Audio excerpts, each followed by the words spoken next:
So, having heard the leaders of Great Britain and the United States talking about the issues of the day, let's bring in our political panel. Colby Itkowitz is national reporter for the Washington Post. Michael Warren is a writer for the Weekly Standard.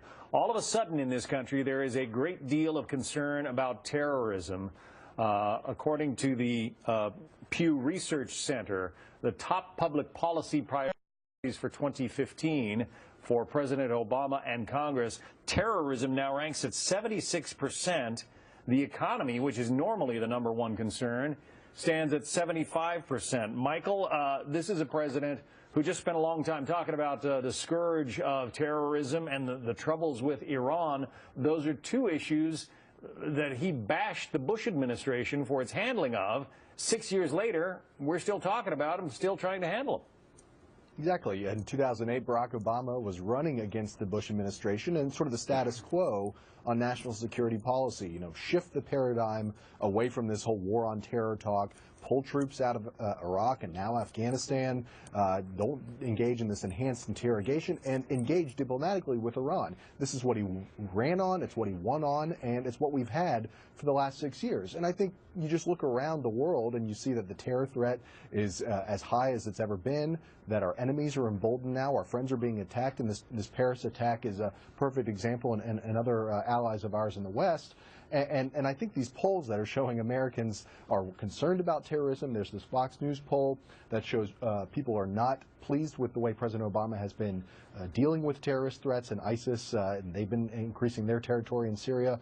I just think the polls speak for themselves. Colby, Prime Minister Cameron, as we just heard from Bret Baier, is doing a bit of lobbying of U.S. senators on some issues, but also wants to lobby the president and maybe some of our private companies about encryption. Can you explain that? Yeah, absolutely. What the Prime Minister wants the President to do is talk to companies like Google and Facebook and encourage them to work with the government, to let the government crack encryption messages so that they could then see some of the communications that terrorists are having online and through social media. What we garnered from this press conference is that the President isn't fully on board with that. He'd rather these companies voluntarily come to law enforcement and work together. And what the President is really balancing, and has been balancing his entire presidency, is this sensitive issue between civil liberties and security.